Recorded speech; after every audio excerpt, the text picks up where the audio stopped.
Good evening, Little Masters, and welcome to episode 204 of the Prancing Pony podcast, where we must ride more warily, for war is abroad. Well, maybe war is an overstatement, but Fine. Our listeners do not sleep, even if it seems so from afar. But folks, go ahead and pull up a bench in the common room. I'm Shawn Marchese, the real-life Lord of the Mark, and I'm here with the Man of the West, who is rich and rolling in part, and else hard and stern as the mountains. Who wrote this? Alan Sisto. Where now the car and the driver? Where is the horn that was honking? They have passed in the carpool lane like a wind on the freeway. That sounds about right. Yeah. So, folks, today we are going to be talking about the first part of The King of the Golden Hall. That's chapter 6 in book 3 of The Lord of the Rings. It's when we finally arrive in Edoras. We are just flying through this book, aren't we? I mean, I don't know that we really are. We've spent many months on it, but still, It just feels like the time's gone by so quickly. Yeah. It does, yeah.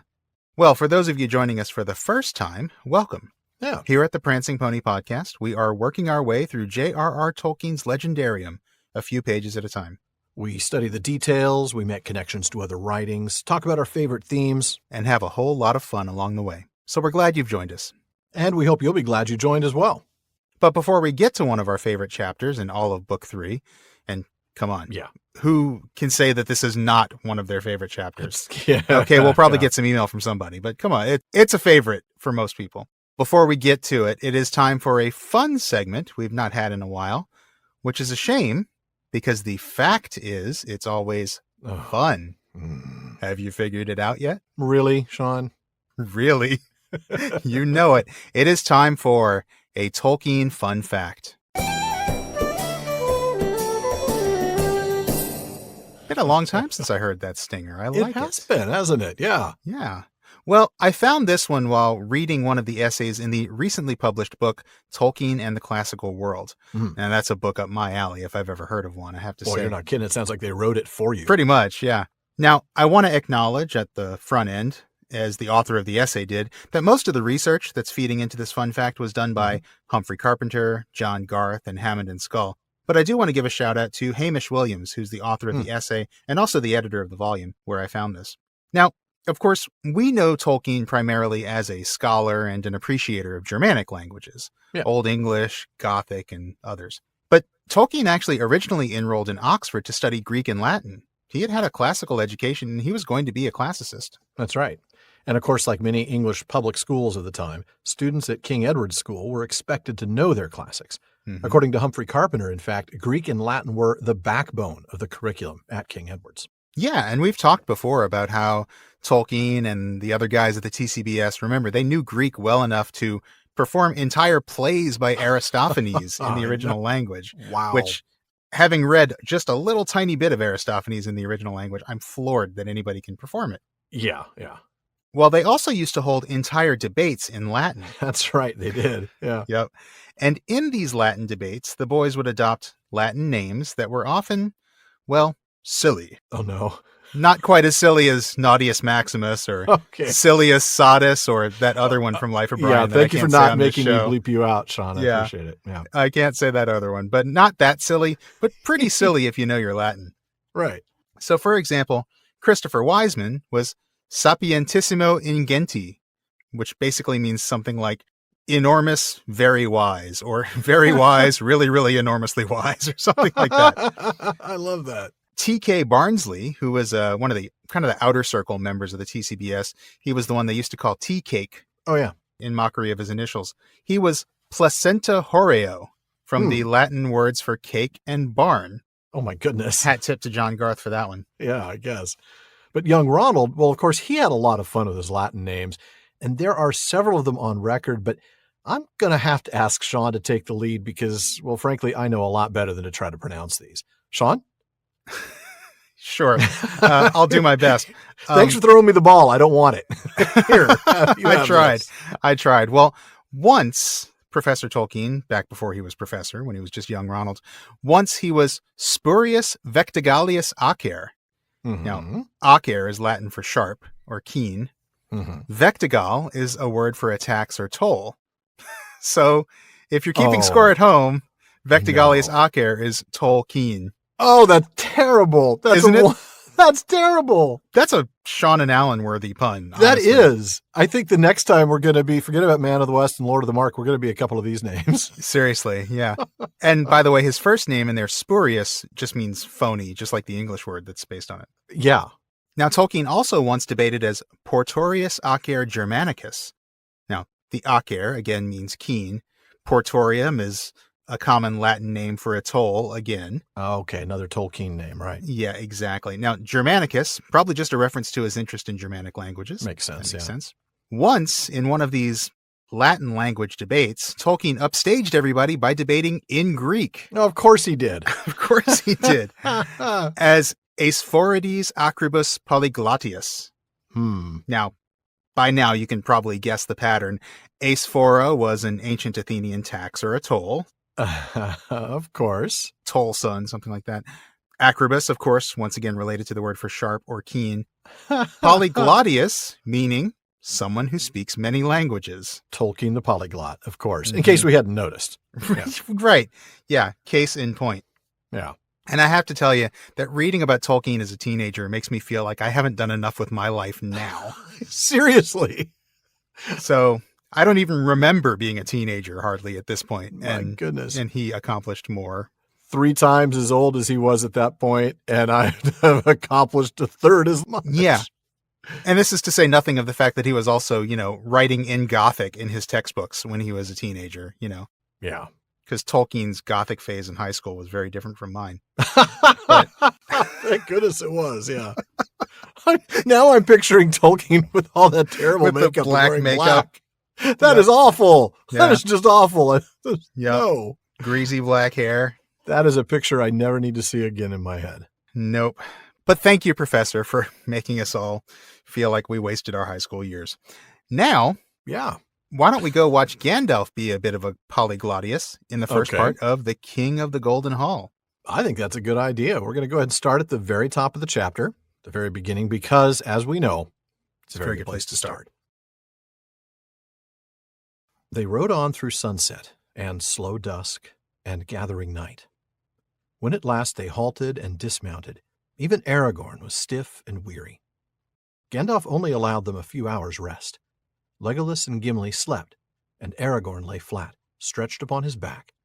But Gandalf stood, leaning on his staff, gazing into the darkness, east and west. All was silent, and there was no sign or sound of living thing.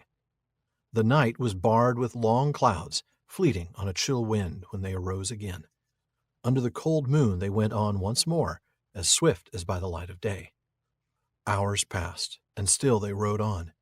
Gimli nodded, and would have fallen from his seat if Gandalf had not clutched and shaken him.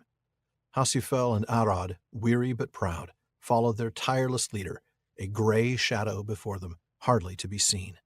The miles went by. The waxing moon sank into the cloudy west. All right, well, let's take a look at that passage, shall we? It's a short one, but there's Yeah. a lot of good stuff in there. Yeah. Starting with the fact that they're riding for so long through sunset and slow dusk and gathering night, riding for so long that even Aragorn was sore, That must be a long time. I mean, Aragorn's got to be used to, He's long, he's hard been rides. around. He's traveled for sure. Yeah. Yeah. Now, Scheme tells us, and I love being able to look that up, Yeah. that they left at 3 o'clock in the afternoon on March 1st, and they rode, quote, for 12 hours, rest 4, and at sunrise next day, see the King's Hall. Okay. And they get just a bit of sleep, which turns out to be not enough for Gimli. It's never enough for Gimli, is it? Have you noticed No. that? Yeah, he's always awake and grumpy. The dwarf needs a lot of sleep, Yes, despite he what he does. wants everyone to believe. That's right. And they woke up in the middle of the night. Hours passed before we get to the sunrise. Now, the thing is, that doesn't quite square with what we read in Scheme. I just assume it's just a change he made from Scheme to the actual writing, because in Scheme, if they left at 3, rode for 12 hours, rested for 4, and then saw the King's Hall at sunrise, then that means they rested from 3 a.m. to 7 a.m. Right. And here, if hours passed before sunrise, and hours passed and still they rode on, and then we... Oh, that's true. Yeah, that implies that they woke up at 7 and then hours passed before the sun rose. So unless something's really crazy with the sunrise, I think something changed in the timeline between Scheme and here. Must be, yeah. But they did clearly ride for a very long time, even if it wasn't quite 12 hours. Yeah, must be. In case you didn't get the point earlier, Gimli falls asleep in the saddle. Yeah. you ever been there? You're driving a car, well, preferably not driving it. Preferably you're a passenger, and you're trying to help keep the driver awake. And you find yourself nodding, your chin hitting your chest, and you're just kind of doing that thing. I'm remembering that bus ride across England when we went to Birmingham. Oh yeah, that was a long bus ride from Heathrow all the way up. Yeah, I think I'll do a train next time. I don't know why I did a bus. I think I will. It wasn't much more, and I really should have done that. Yeah, it seemed like it would get us more point to point. It just seemed a little bit more direct. But I mean, I still had to find a cab to take me over to the hotel. Yeah, so same. Whether that would have been from the bus depot or the train station, I just should have done that. Same. But oh well. Yeah. Oh well. We learn. We sometimes learn, Shawn. We sometimes learn. We don't always learn. And the other horses are following, tired but proud. Right. I mean, Shadowfax may be tireless, but they're tired. Right. What to make? Look, I know we have a bad question later in this chapter on this subject, so maybe we just don't touch it for now. But what to make of Shadowfax here being a gray shadow before them, hardly to be seen? Well, we talked about it a little bit last week in the QAN. That's true. We did, huh? I know what I make of it. Yeah, I know what I make of it too. Yeah, we'll talk more about what color Shadowfax should actually be, but it seems like there's enough evidence to back up the fact that he's gray. Yeah, I agree. At least Tolkien thought of him as gray. That's true. Well, let's go ahead and move on. They're going to get to Meduseld here, and I'm going to have you pick up a couple paragraphs later here. All right. Immediately before the travelers, the widest of these glens opened like a long gulf among the hills. Far inward they glimpsed a tumbled mountain mass with one tall peak. At the mouth of the vale there stood like a sentinel a lonely height. About its feet there flowed, as a thread of silver, the stream that issued from the dale. Upon its brow they caught, still far away, a glint in the rising sun, a glimmer of gold. "Speak, Legolas," said Gandalf. "Tell us what you see there before us." Legolas gazed ahead, shading his eyes from the level shafts of the new-risen sun. "I see a white stream that comes down from the snows," he said. "Where it issues from the shadow of the vale, a green hill rises upon the east. A dike and mighty wall and thorny fence encircle it.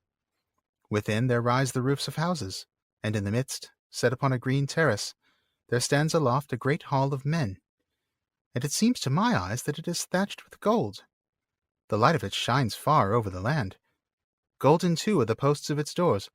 There men in bright mail stand, but all else within the courts are yet asleep." "Edoras those courts are called," said Gandalf, "and Meduseld is that golden hall. There dwells Théoden, son of Thengel, king of the Mark of Rohan." Oh boy. Yep. Gonna go see the king. Well, let's start before the point you started reading, what we skipped here, the sunrise. I love this line about the red shafts of light leaping above the black walls of the Emyn Muil. It's just a gorgeous scene. And I wish we could read everything. It is. Shadowfax clearly knows where he is. He stops and he neighs, and Gandalf, look. He recognizes home. Yeah. Yeah. And we get this majestic sight of the Ered Nimrais, the White Mountains. Oh, that's right. And we get these gorgeous foothills and glens around it. Yeah, tumbling up. And then the sight of this one sentinel foothill. Yeah. And Legolas's description of it. Right. I mean, he sees the white stream. By the way, that is the Snowbourne, and it runs from the mountains down to the Entwash.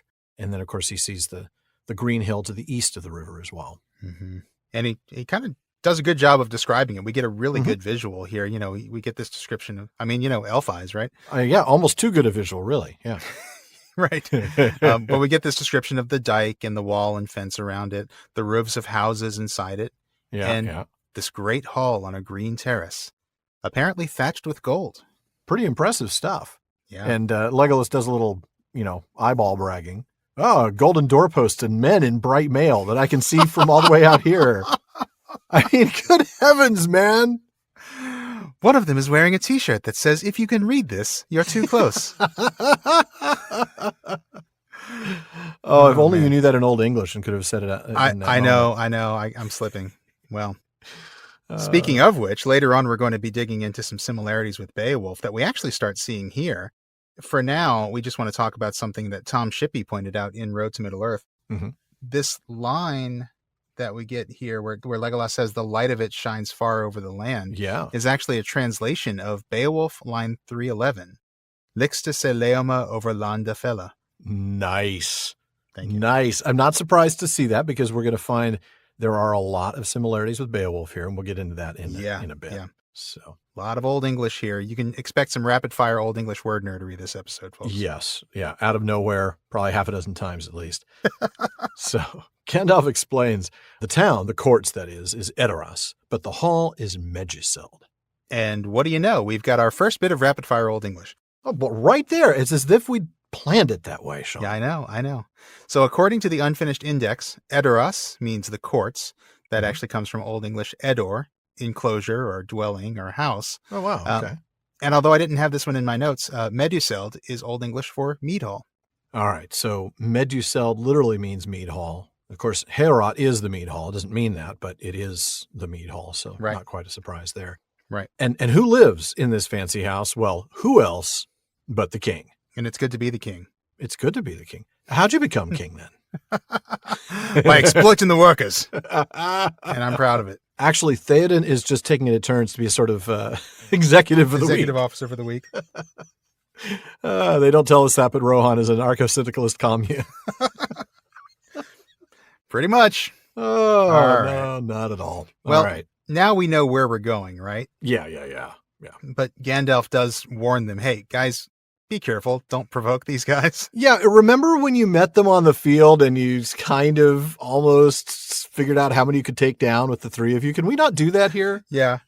And you started threatening each other and words were exchanged. Mm-hmm. These guys have had a rough week, okay? Yeah. We're going to find out. It's been a rough couple of weeks. It's been a very rough couple of weeks, especially for the king. Yeah. Yep.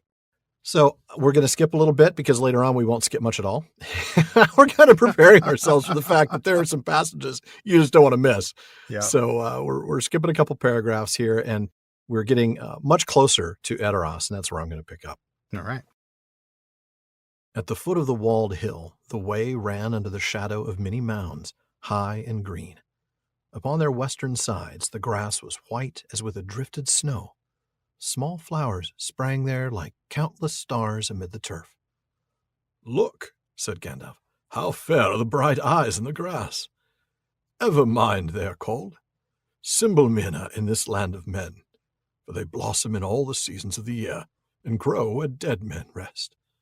Behold, we are come to the great barrows where the sires of Théoden sleep." 7 mounds upon the left and 9 upon the right, said Aragorn. "Many long lives of men it is since the Golden Hall was built. 500 times have the red leaves fallen in Mirkwood in my home since then, said Legolas, and but a little while does that seem to us. But to the riders of the mark it seems so long ago, said Aragorn, that the raising of this house is but a memory of song, and the years before are lost in the mist of time. Now they call this land their home, their own, and their speech is sundered from their northern kin." All right. I'm going to stop there because I'm a smart guy and I gave you the next passage. Thank you for that. No problem. All right. Well, let's go back and actually I'm going to go back to the paragraph before you started reading, and we get this lovely description of the morning. Isn't it gorgeous? I mean, this is one of those moments you just want to be there. You really feel it, don't you? Oh, totally. You've got the singing birds. You've got these hills. I mean, the land is green. There are these wet meads, many, many willow trees. Yeah. There's a ford across the river, this rutted track. Oh, it's just gorgeous. It's gorgeous. It's so pastoral. Yes. It's idyllic. It's so many. Yeah. It's such a lovely moment. And you just really feel yourself kind of transported to this beautiful place. Yeah. And then we see something beautiful, which is actually very significant. Right. Exactly. It is beautiful, but it's also, mournful and sad. And, it's the mounds. It's the place where the previous kings are resting. And Gandalf points out the Evermind growing on the west side of the mounds. They're perennials. Mm-hmm. And Tolkien gives us some detail on these flowers in the nomenclature. Mm-hmm. He says that Evermind is a translation of Rohan Cymbalmina. The element mind has the sense memory. The name thus resembles forget-me-not, but a quite different kind of flower is intended, an imagined variety of anemone, growing in turf like Anemone pulsatilla, the mask flower, but smaller and white like the wood anemone. Are you glad that I gave you the word anemone 3 Thank times? you for giving me not only the word Cymbalmina, but also anemone like 3 times in that.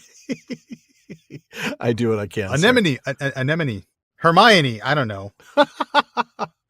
Oh, goodness. Well, let's dive into that Rohirric word for it. Simbelmina comes from Old English simbel, S-I-M-B-E-L, which simply means continual or perpetual or always, and mina, or mind. Right. But the flower also has an elvish name. Does anyone remember it? Anyone? Anyone? Bueller? Bueller. How about this passage from Unfinished Tales, might remind you? Of Tuor and his coming to Gondolin tells us that Tuor saw beside the way a sward of grass, where, like stars, bloomed the white flowers of Uelos, the evermind that knows no season and withers not. Nice.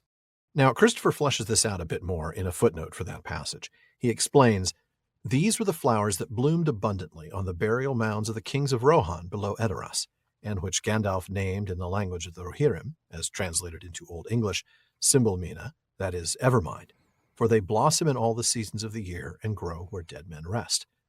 The elvish name Uelos is only given in this passage, but the word is found also in Amon Uelos, as the Quenya name Oyolose was rendered into Sindarin.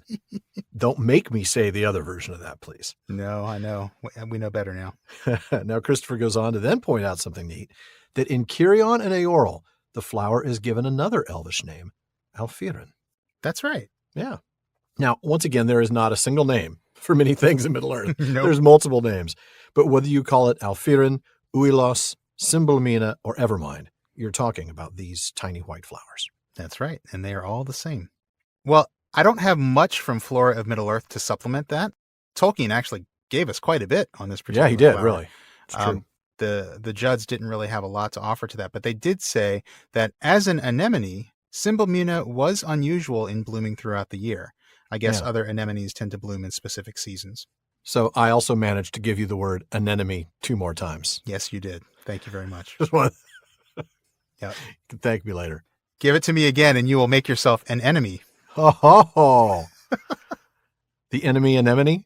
Yeah, exactly. Don't say that 5 times fast. That's terrible. That is. All right. Back to the mounds themselves. Aragorn counts the numbers of them. There's 7 on the left and 9 on the right, which represent 16 deaths of men. Well, yeah, 16 generations, lives of men, right? That's over 500 years. Right. Keep in mind that we are now in Third Age 3019. The Rohirrim settled in Calenardon in 2510, just over 500 years ago. And Brego, son of Eorl, the first Lord of the Mark, completed the Golden Hall in 2569. Right. And the 7-9 split is not an accident. No. This was intentional, and it's a reminder that there was a break in the line of descent. The 9th king was Helm Hammerhand, who we're going to be hearing more about soon, and his story is a tragic one. But a good tragic story deserves a sidebar, so here we go. Yes, I've been waiting for this. I love the story of Helm Hammerhand. We can't even wait till Helm's Deep to get into his story. No way are we waiting until then. So we're going to read from Appendix A, Annals of the Kings and Rulers. Of the kings of the Mark between Eorl and Théoden, most is said of Helm Hammerhand. He was a grim man of great strength. There was at that time a man named Freka, who claimed descent from King Thraoina, though he had, men said, much Dunlandish blood, and was dark-haired. He grew rich and powerful, having wide lands on either side of the Adorn. Near its source he made himself a stronghold and paid little heed to the king. Helm mistrusted him, but called him to his councils, and he came when it pleased him. To one of these councils Freka rode with many men, and he asked the hand of Helm's daughter for his son Wulf. But Helm said, "You have grown big since you were last here, but it is mostly fat, I guess." And men laughed at that, for Freka was wide in the belt. Which, by the way, I'm just snickering at that because that's such a diplomatic way. Such a kind way to say. I was a little wide in the belt a year ago, yeah. It's my belt is the problem. My belt is the problem, that's right. I just need a narrower belt. That'll solve it right there. Right, that'll take care of all my problems. So going back to Appendix A. Then Freka fell in a rage and reviled the king, and said this at the last: "Old kings that refuse a prophet's staff may fall on their knees." Helm answered, "Come, the marriage of your son is a trifle. Let Helm and Freka deal with it later. Meanwhile, the king and his council have matters of moment to consider." So they dealt with it later, as you might say. You might, yeah. I'll go on reading. When the council was over, Helm stood up and laid his great hand on Freka's shoulder, saying, "The king does not permit brawls in his house, but men are freer outside. And he forced Freka to walk before him out from Edoras into the field. To Freka's men that came up, he said, Be off, we need no hearers. We are going to speak of a private matter alone. Go and talk to my men. And they looked, and saw that the king's men and his friend far outnumbered them, and they drew back. Now, Dunlending, said the king, you have only Helm to deal with, alone and unarmed. But you have said much already, and it is my turn to speak.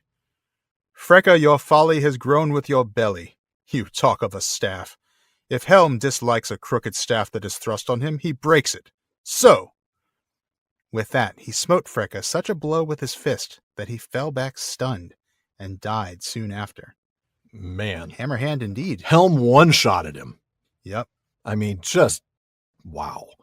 Yeah, you can almost see that. Helm's a big dude, and you can tell. You get that thing about laid his great hand on Freka's shoulder. Yeah. Oh, you can just see this. This is sort of like the movie Brave, the King. Oh, yeah. I mean, it's an animated movie, but he's drawn as this massive dude. You can just kind of see his hands. Like, you could practically palm Freka's head, I'm imagining Wreck-It Ralph, actually. Oh, yeah. Maybe a little smarter, though. Maybe. Probably a bit smarter. I love Wreck-It Ralph, though. Sorry for that image, everyone. Wreck-It Ralph as Helm Hammerhand. Yeah, Wreck-It Ralph as Helm Hammerhand. Now when they blow the horn, I'm seeing Wreck-It Ralph come out of the... No! Yep. This is bad. All right. Well, as if that was bad, there are some other bad things that happened. 4 years later, trouble came, and Gondor couldn't help because they were being attacked at the time by the Corsairs of Umbar. So Rohan was invaded from the east, and the Dunlendings decided it was their chance as well, and they came down over the Isen. So the text continues there. It was soon known that Wulf was their leader. They were in great force, for they were joined by enemies of Gondor that landed in the mouths of Leftnui and Isen. The Rohirrim were defeated, and their land was overrun, and those who were not slain or enslaved fled to the dales of the mountains. Helm was driven back with great loss from the crossings of Isen, and took refuge in the Hornburg and the ravine behind, which was after known as Helm's Deep. There he was besieged. Wulf took Edoras and sat in Meduseld and called himself king.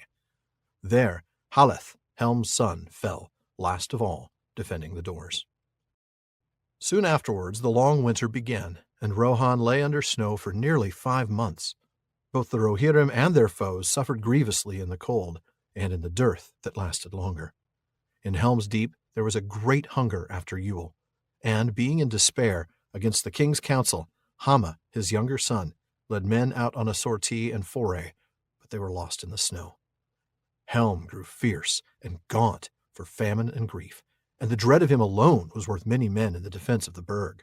He would go out by himself, clad in white, and stalk like a snow troll into the camps of his enemies, and slay many men with his hands. It was believed that if he bore no weapon would bite on him. The Dunlendings said that if he could find no food, he ate men. That tale lasted long in Dunland. Helm had a great horn, and soon it was marked that before he sallied forth he would blow a blast upon it that echoed in the deep. And then so great a fear fell on his enemies that instead of gathering to take him or kill him, they fled away down the coombe. One night men heard the horn blowing, but Helm did not return. In the morning there came a sun gleam, the first for long days, and they saw a white figure standing still on the dike, alone, for none of the Dunlendings dared come near. There stood Helm, dead as a stone, but his knees were unbent. Yet men said that the horn was still heard at times in the deep, and the wraith of Helm would walk among the foes of Rohan and kill men with fear. Whoa! I want to see a movie out of that. Creepy story. Yeah, it is. Yeah. Helm was a tough guy, man. I mean, he's a dead tough guy at this point, but still that's true. Tough after he's dead, apparently. Mm-hmm. Yeah. Still scaring people long after. Yeah. Well, because his 2 sons were also dead, the kingship passed to his sister's son. Right. But not because he didn't earn it too. So check this out, going back to the text. Soon after the winter broke. Then Freolaf, son of Hild, Helm's sister, came down out of Dunharrow, to which many had fled. And with a small company of desperate men, he surprised Wulf in Meduseld, and slew him, and regained Edoras. There were great floods after the snows, and the vale of Entwash became a vast fen. The eastern invaders perished or withdrew, and there came help at last from Gondor by the roads both east and west of the mountains. Before the year, 2759 this is, was ended, the Dunlendings were driven out, even from Isengard, and then Freyalaf became king. Helm was brought from the Hornburg and laid in the 9th mound. Ever after, the white Cymbalmuna grew there most thickly, so that the mound seemed to be snow-clad. When Freyalaf died, a new line of mounds was begun. And now we know why Helm was the last in the row of 9 mounds, and Freyalaf the first in the row of 7 mounds. That's right. Awesome story. I'm so glad we sidebarred on that. Isn't it? I love that tale. And there was no way I was waiting until Helm's Deep to get No. to it. No, I'm glad we didn't. Yeah. Well, going back to this text, we get Legolas's observation that, well, 500 years is just a virtual blink of the eye for elves. Oh, that was just last week. Yeah. Yeah, now we know why Legolas doesn't have any friends. Exactly. Oh, that's such a short time. Aragorn's like, man, you just don't get it. That is a very long time for men. For these people, that is a time way before. I mean, they can't even, it's well past memory. It's just song at this point. They've been there for 500 years. This is their home now. Yeah. 16 generations of people. Yeah, exactly. Great. I'm not saying that 16 times. No, thank you for not saying it 16 that's times. how far you have to go back to find somebody who didn't live there. Legolas can't go back that many generations because the elves haven't been around. I mean, Right. as long as they live. I mean, think of it this way. For us as Americans, oh, yeah. Nobody in this country whose ancestors are from Europe, obviously, Well, right. can go back that far. 500 years. 500 Yeah. years. So, I mean, all kidding aside about Legolas's kind of Social faux pas. Yeah. yeah, it is an interesting, I guess, distinction is the word. Sure. Just how different memory is for elves and men. Right. But we see that it's such a long time for men that the Rohirrim's speech is now sundered from their northern kin. Right. They don't even speak the same dialect anymore. No, they don't.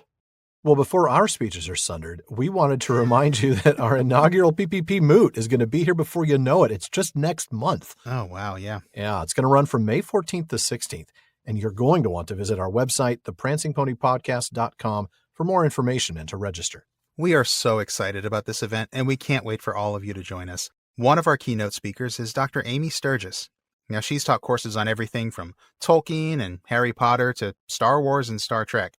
And she's just a fantastic speaker. Alan and I saw her at last year's Myth Moot, and we're really looking forward to having her join us. Yeah.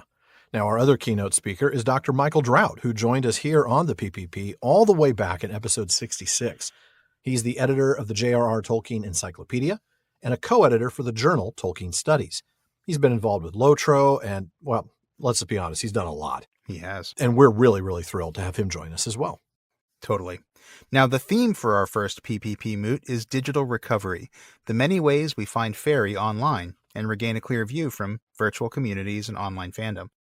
We have got a full slate of presentations and a lot of fun social events lined up as well. That includes things like a pub quiz, because Alan and I love a good pub quiz. That's right.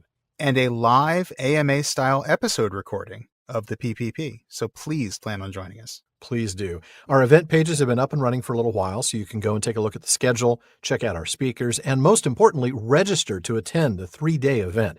We've worked hard to make our Moot as accessible to as many people as possible, both in terms of time zones and cost. Only $35 for the whole weekend. So go to theprancingponypodcast.com and sign up today. And while you're there, you're going to want to check out the rest of our website as well. We still have all the rest of the good stuff there. Show notes and outtakes, Prancing Pony Ponderings, and also our online storefront, where you can get PPP shirts, mugs, stickers, and more.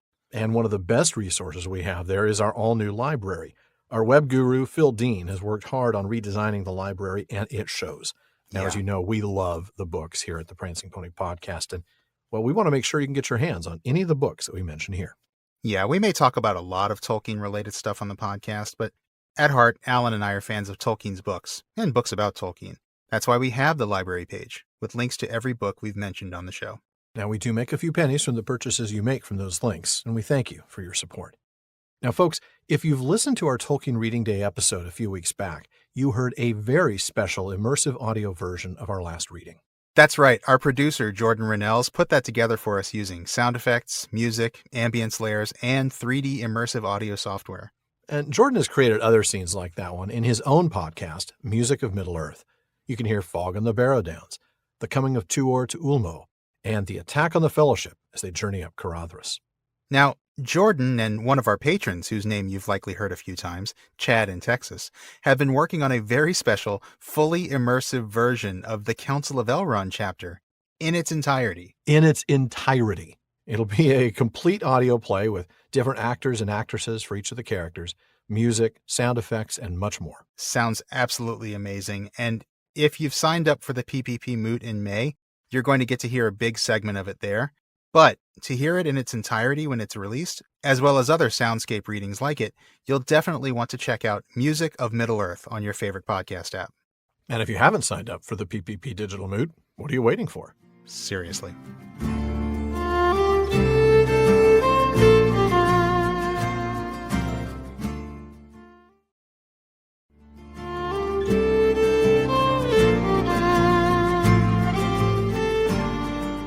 All right. Well, the moment you've all been waiting for, Shawn reads a little Ubi Sunt.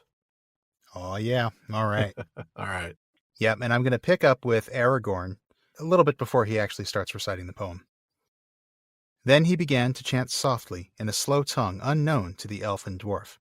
Yet they listened, for there was a strong music in it. That, I guess, is the language of the Rohirrim, said Legolas, for it is like to this land itself, rich and rolling in part, and else hard and stern as the mountains. But I cannot guess what it means, save that it is laden with the sadness of mortal men. It runs thus in the common speech, said Aragorn, as near as I can make it. Where now the horse and the rider? Where is the horn that was blowing? Where is the helm and the hauberk, and the bright hair flowing? Where is the hand on the harp-string, and the red fire glowing? Where is the spring and the harvest, and the tall corn growing? And because I can't read the whole poem, I'll skip the last few lines and go back to Aragorn's dialogue. Thus spoke a forgotten poet long ago in Rohan, recalling how tall and fair was Eorl the Young, who rode down out of the north, and there were wings upon the feet of his steed Felarof, father of horses. So men still sing in the evening. With these words, the travelers passed the silent mounds. Oh, I love that. It's so appropriate for Aragorn to be chanting that as they're going past the mounds. Yeah, I mean, as, the man here, right? And the one who's also been in this land, knows the language, knows the people. Yeah, so he begins to chant in Old English. I mean, the language of the Rohirrim. Right. Yeah. Air quotes. The language of the Rohirrim, the Professor. The language of the Rohirrim. Uh-huh. Yeah. I have to say, I love what Legolas says here. He has this sense of philological aesthetics. It almost reminds me of Tolkien's idea of phonetic predilection. Remember? That's the word. Yeah, that one. Phonetic predilection. It's this idea that the language fits the land. It's rich and rolling, but also hard and stern. Those are just amazing observations, and really does fit. I mean, you look at Old English, and that is a really good description of it. Yeah. So I think that's time for a sidebar. Another one? Why not? Another one, of course. Well, of course we're going to sidebar on the language of the Rohirrim, because I am one of your hosts. And Alan is letting me. Now, we've often pointed out that the language of the Rohirrim, quote unquote, is a lot like Old English. Yeah. Especially the Mercian dialect. But don't take our word for it. In Appendix F, Tolkien says it himself, and I quote here, "The language of Rohan I have accordingly made to resemble ancient English, since it was related both more distantly to the common speech and very closely to the former tongue of the northern hobbits, and was in comparison with the Westron archaic. In the Red Book it is noted in several places that when hobbits heard the speech of Rohan, they recognized many words, and felt the language to be akin to their own, so that it seemed absurd to leave the recorded names and words of the Rohirrim in a wholly alien style." Now, in a footnote to that section, though, Tolkien says that making Rohirric like Old English, quote, does not imply that the Rohirrim closely resembled the ancient English otherwise, in culture or art, in weapons or modes of warfare, except in a general way due to their circumstances, a simpler and more primitive people living in contact with a higher and more venerable culture and occupying lands that had once been part of its domain. Right. I think we talked about this in the Questions After Nightfall last week, didn't we? The fact that the Anglo-Saxons didn't actually use horses in battle, did they? I mean, they did have horses, but they weren't like a horse culture like the Rohirrim were. No, they certainly weren't a culture with war horses. That's not what they used. Yeah. Right. So don't assume that the Rohirrim are exactly like the Anglo-Saxons.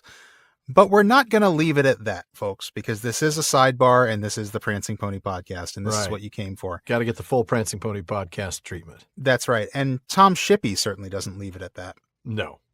Shippey says that Tolkien was stretching the truth a long way in asserting that, to say the least. Man, that is bold. Shippey reminds us that the name the writers have for their land is not Rohan, but the Mark, basically meaning a borderland, as I've said a million times on the show. Right. He then points out that there is no English county called the Mark, but the Anglo-Saxon kingdom, which included both Tolkien's hometown Birmingham and his alma mater Oxford, was Mercia, a Latinism now adopted by historians, mainly because the native term was never recorded. However, the West Saxons called their neighbors the Mirce, clearly a derivation by I mutation, thank you Shippey, from Merk. The Mercians' own pronunciation of that would certainly have been the Mark, and that was no doubt once the everyday term for central England. As for the white horse on the green field, which is the emblem of the Mark, you can see it cut into the chalk 15 miles from Tolkien's study, about on the borders of Mercia and Wessex, as if to mark the kingdom's end. Now, of course, that white horse he's talking about is the Uffington White Horse. This is a prehistoric hill figure. Right. Huge, 360 feet long, formed in the trenches up there filled with white chalk. Right. So that's what he's referring to there. Now, Shippey does acknowledge what he calls the one obvious difference between the people of Rohan and the ancient English, and that is horses, like we talked about in the Questions After Nightfall. Right. After pointing out all the horse references in Rohan, and there are a lot of them, I mean, a lot, like kind of on every page, every pretty much paragraph almost. Shippey then asks, how then can Anglo-Saxons and Rohirrim ever culturally be equated? A part of the answer is that the Rohirrim are not to be equated with the Anglo-Saxons of history, but with those of poetry or legend. The chapter The King of the Golden Hall is straightforwardly calqued on Beowulf, Shippey says. But some of his evidence for that is saved for later in the episode, so we're going to get back to the text. And I cannot wait for that, because that is really cool stuff. It really is, yeah. All right, well, then we get that poem that you generously gave to me. Thank you, my friend. Never say I'm not kind. Well, okay. I won't say it on the show. Never say I don't give you anything. How's that? There you go. All right. Aragorn translates this into the common speech for us, thankfully. He doesn't give us a big block of Anglo-Saxon poetry. This poem, though it is Tolkien's own composition, is an Ubi Sunt poem, like The Wanderer, which is a famous Anglo-Saxon poem we've talked about a few times on the show. Indeed we have.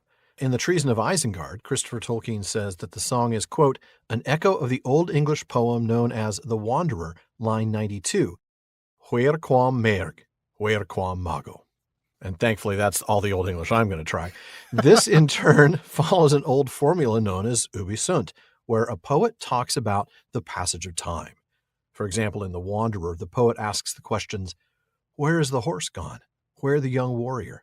Where is the giver of treasure? What has become of the seats for the feasts? Where are the joys of the hall?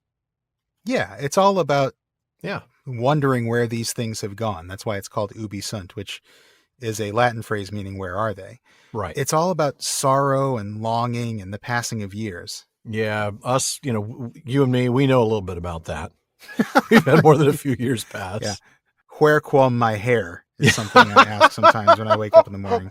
Where quam my hair? I like that very much. Yeah. Oh, goodness. What this is, though, isn't just this idea of the passage of time. It is a reminder that these people, that the Rohirrim, remember their history through song. Yeah, and that's especially poignant to me in Middle-earth, which we know is so much a land in decline, isn't it? That's right. Very medievalist in that way. Yeah, very much so. And we see the Rohirrim remembering their history, but also lamenting the fact that things are just not like they used to be. Right. And that's quite sad. As Legolas says, it's full of the sadness of mortal men. Yeah, it is. No doubt. So back to the text, the riders pass through the mounds. Right. And then they make it to the gates of Edoras, and that's where you're going to pick us up. Well, before I do, though, I want us to touch real briefly on Felaroth. This is the father of horses. This is the first, if you will, of the Miras, the ancestor of the great Shadowfax. Right. Yeah. You have anything on him for us? Maybe even just some word nerdery? I don't have anything prepared, but I do recall We might have even talked about this, I don't know, maybe earlier in this season.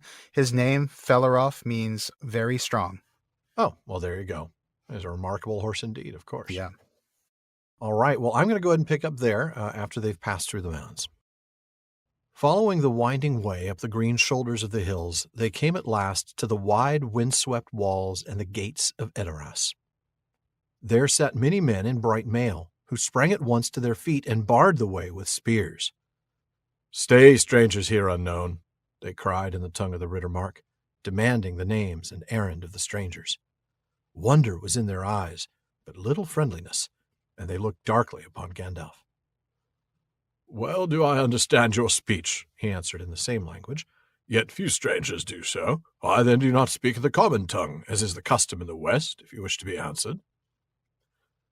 "It is the will of Théoden king that none should enter his gates, save those who know our tongue and are our friends," replied one of the guards. "None are welcome here in days of war, but our own folk, and those that come from Mundburg in the land of Gondor. Who are you that come heedless over the plain, thus strangely clad, riding horses like to our own horses? Long have we kept guard here, and we have watched you from afar. Never have we seen other riders so strange, nor any horse more proud than is one of these that bear you. He is one of the Meras, unless our eyes are cheated by some spell. Say, are you not a wizard, some spy from Saruman, of phantoms of his craft? Speak now and be swift." "Welcome to you, too. I'd take a cup of tea." "Oh, wait, that's not what you're asking." It's not the kindest welcome. "No." They'll get worse on this trip. Yeah, exactly. That's right. They will get worse. Yeah. Yeah. Well, going back to the beginning of your reading, we see that the mounds are actually a good ways from the town, right?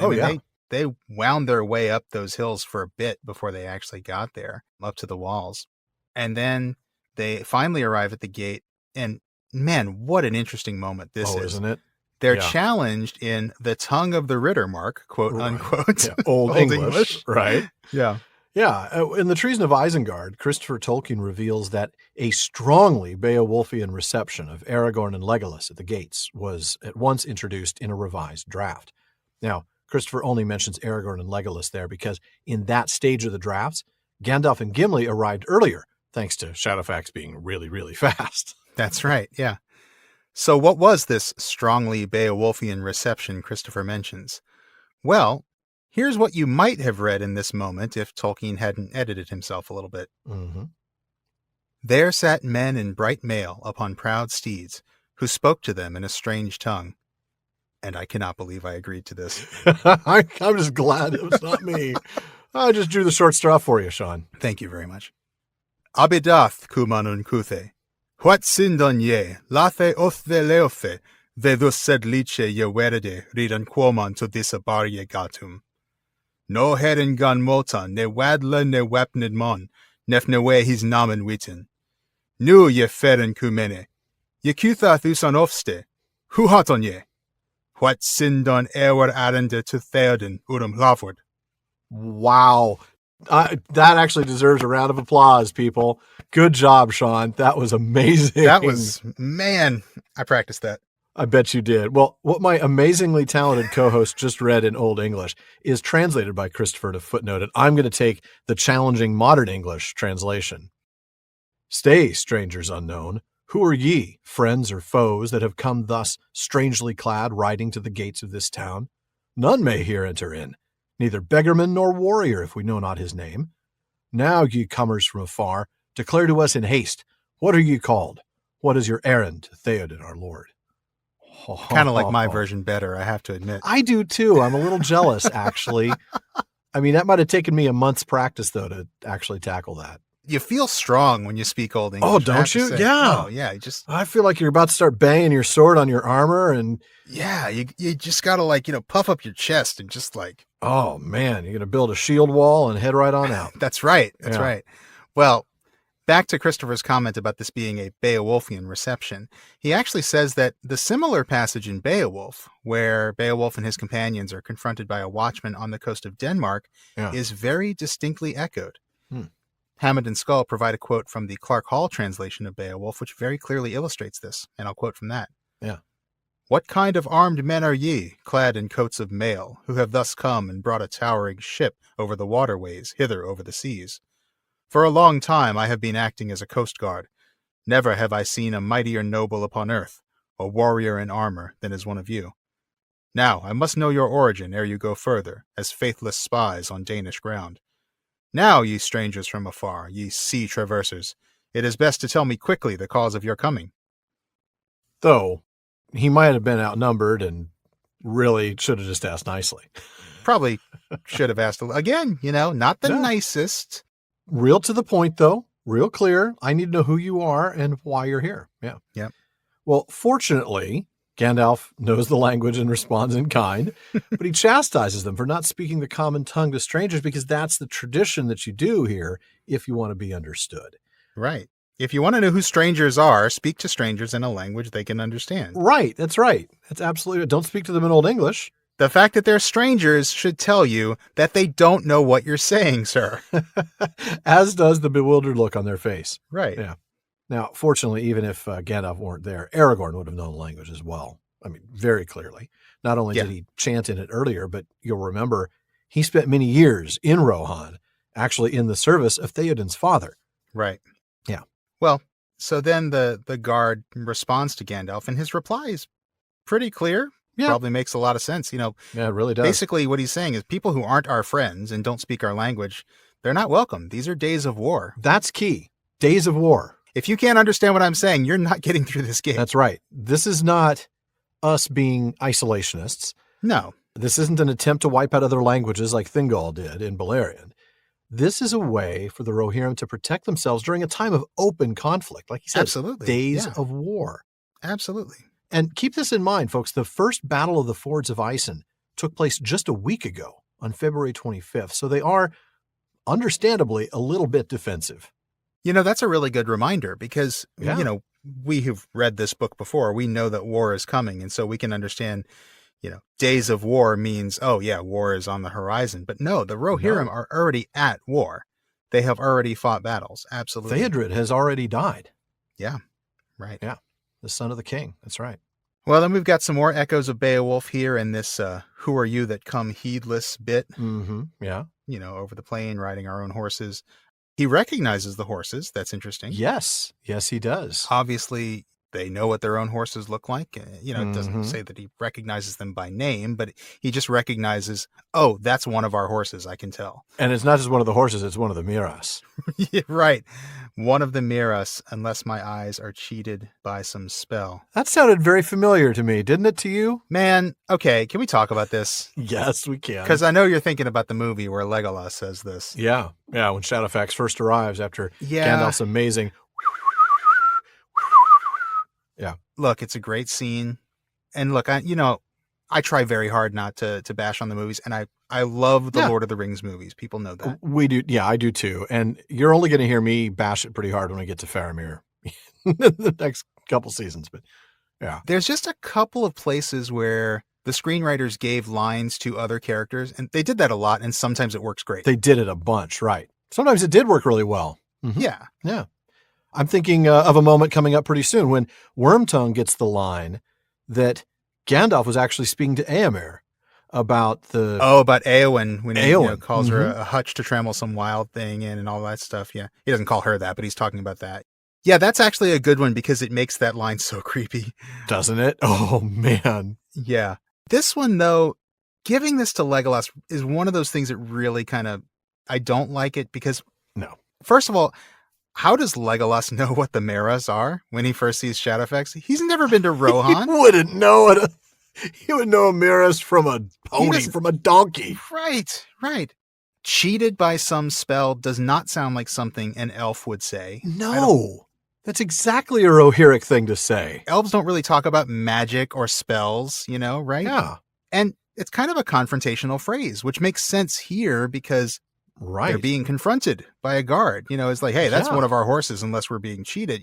That makes sense. Which, by the way, are you a wizard? I mean... Right. It flows.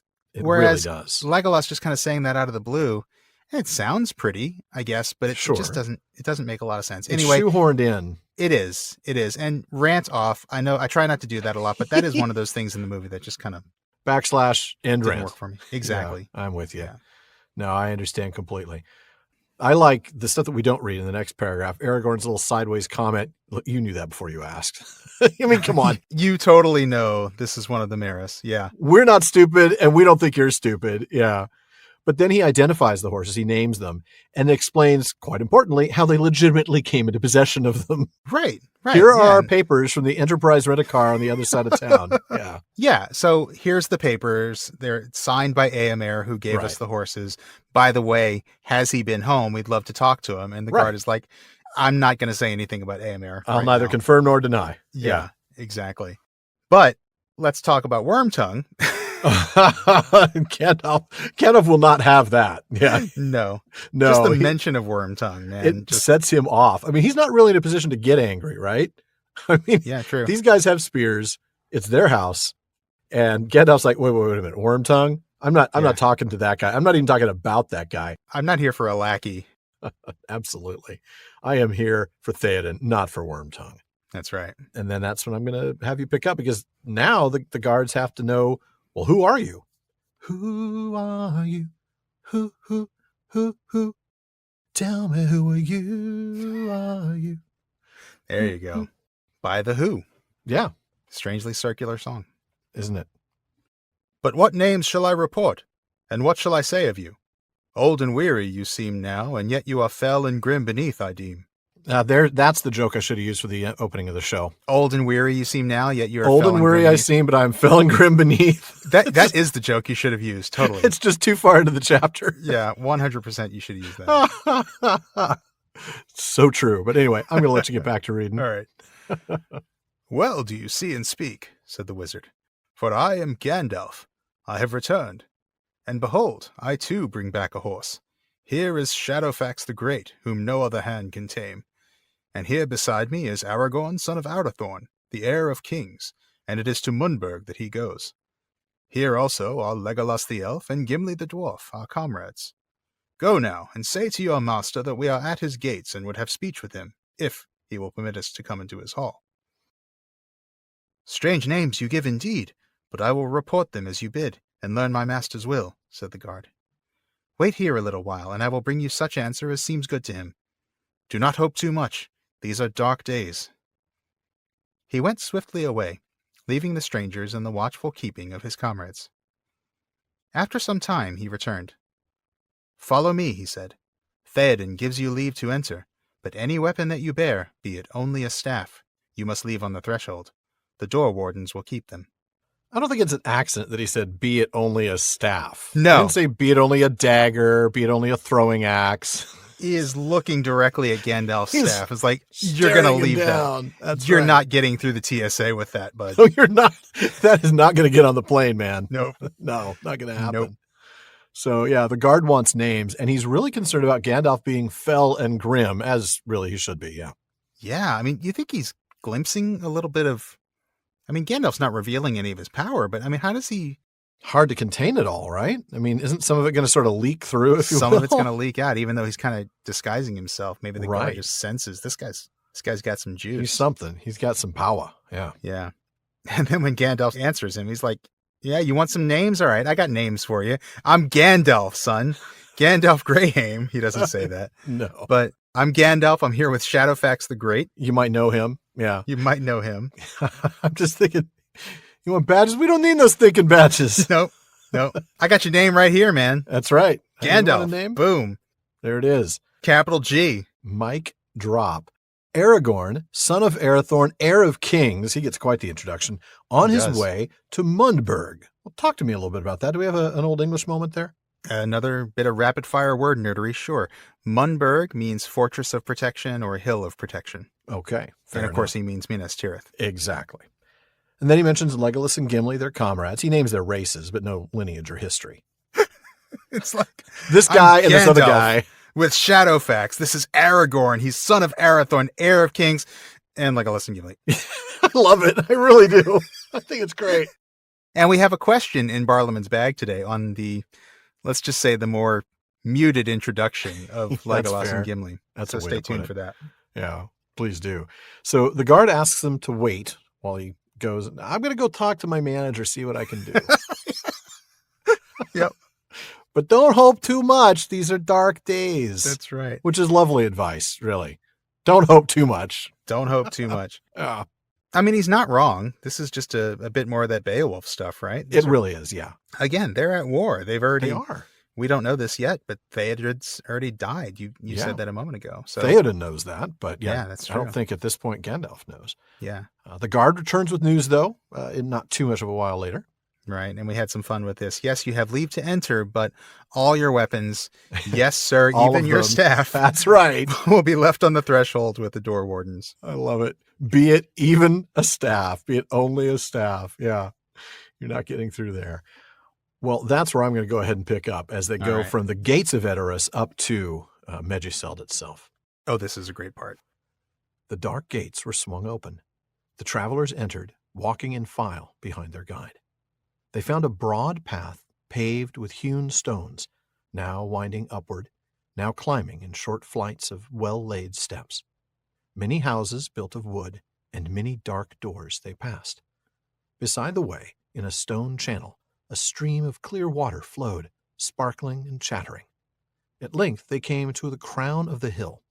There stood a high platform above a green terrace, at the foot of which a bright spring gushed from a stone carved in the likeness of a horse's head. Beneath was a wide basin from which the water spilled and fed the falling stream. Up the green terrace went a stair of stone, high and broad, and on either side of the topmost step were stone-hewn seats. There sat other guards, with drawn swords laid upon their knees. Their golden hair was braided on their shoulders. The sun was blazoned upon their green shields. Their long corslets were burnished bright, and when they rose, taller they seemed than mortal men. Wow. Man, you know, we talk about these highly sensory passages in Tolkien's writing. This is one, and it's mostly visual, but there's a few other things in there too, which we'll talk about. It's a beautiful passage. So we see them going up this broad path paved with hewn stones. Yeah. Well-laid steps. I mean, this is a civilized place. It really is. It shows a level of craftsmanship, doesn't it? I mean, this isn't a dirt path. It's not even a cobbled walk. Right. This is engineered and laid down well. Right. Right. And yet there's something rustic about it, right? The homes are built of wood. Right.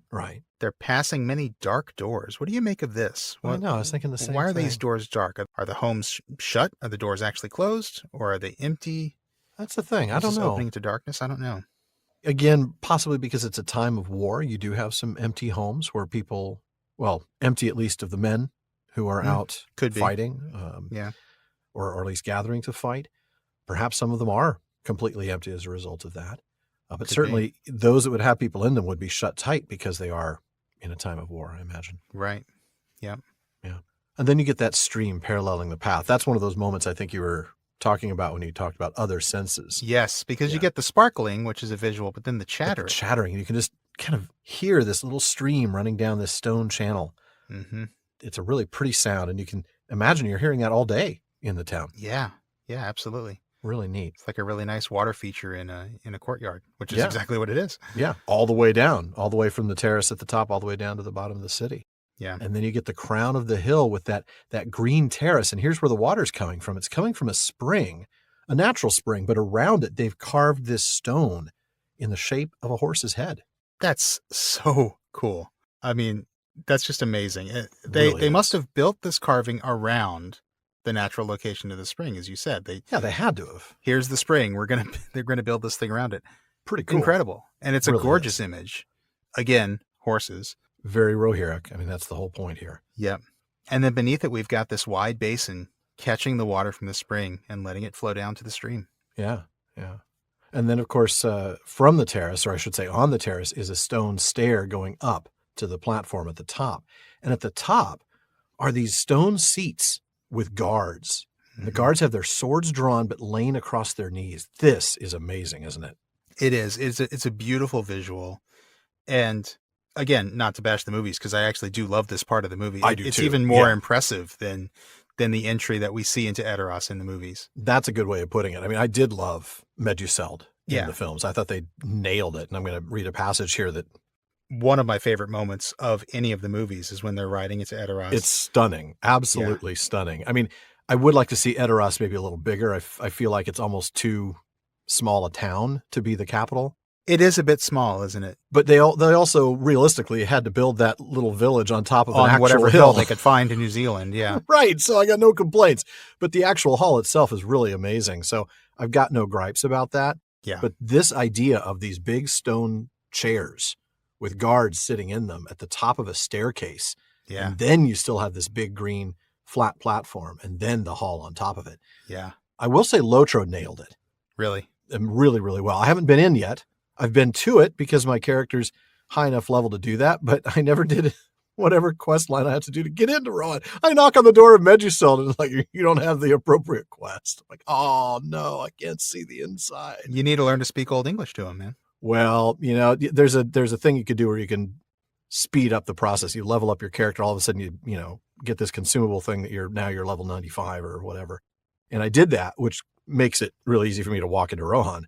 But unfortunately, I haven't done any of the required quests that you actually need to do to get into it. Yeah, I'll be doing that soon. I want to get in there because, that's the thing that Michael Drought was involved with, right? The floor at Meduseld. I can't wait to get there. Yeah. So, well, there's another passage in the Treason of Isengard that I want to read that does describe the exterior. And I have to say, I think when you listen to this, you will think that Peter Jackson and his team actually read this, that they read this passage in one of the Histories of Middle-earth volumes. And that's how they came up with some of the stuff they did. So, Treason of Isengard, Tolkien did have a description at one point of the exterior of Meduseld. Christopher thinks the passage wasn't deliberately omitted. He actually says, I think it may have got lost in the complexities of redrafting and reordering of the material. Well, because of that, we think it's worth sharing with you, so here we go. Before Théoden's hall, there was a portico, with pillars made of mighty trees hewn in the upland forests, and carved with interlacing figures gilded and painted. The doors also were of wood, carven in the likeness of many beasts and birds with jeweled eyes and golden claws. When you look at the scene in the movie, it really does look like they read that. I mean, you've got these pillars that are just carved. As you're describing it. Absolutely. Yeah, the interlacing, the carved, the gold and jewels on the carvings and the doors. It's very much like that. And it's a gorgeous, gorgeous visual, like you said. Yeah. Yeah, it truly is. A beautiful place. I love this chapter so much. I know this chapter is great. There was a part of me that wanted to do it into 4 episodes instead of 3, but that would have been tough. As it is, we're still going to get 3 longish episodes, I think. Yeah. If we'd done 4, they would have been really, really short. So I think we did it right. I think this one's going to be long. I'm pretty sure the next one's going to be pretty long too, but yeah, that's all right. I don't think people mind. Do you? I don't think they do from what we hear. So I'm going to go ahead and have you read The Doorward. We know who this is. We know this guy. He's not named yet. No, not Sir, yet. not named yet in this passage. So not yet named in this film. Actually, he is named in this passage later. He is, just not now. Hail, comers from afar, they said, and they turned the hilts of their swords towards the travelers in token of peace. Green gems flashed in the sunlight. Then one of the guards stepped forward and spoke in the common speech. I am the door-ward of Théoden, he said. Hama is my name. Here I must bid you lay aside your weapons before you enter. Then Legolas gave into his hand his silver-hafted knife, his quiver, and his bow. Keep these well, he said, for they come from the Golden Wood, and the Lady of Lothlorien gave them to me. Sorry. And the Huna did what? I don't...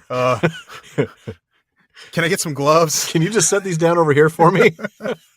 Just put them in the pile over here. Yeah. Gamling, give me the hazmat gloves, please. The hazmat gloves, yeah.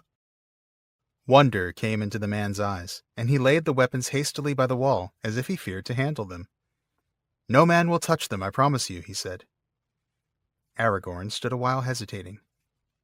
It is not my will, he said, to put aside my sword, or to deliver Andúril to the hand of any other man. It is the will of Théoden, said Hama. It is not clear to me that the will of Théoden, son of Thengel, even though he be Lord of the Mark, should prevail over the will of Aragorn, son of Arathorn, Elendil's heir of Gondor.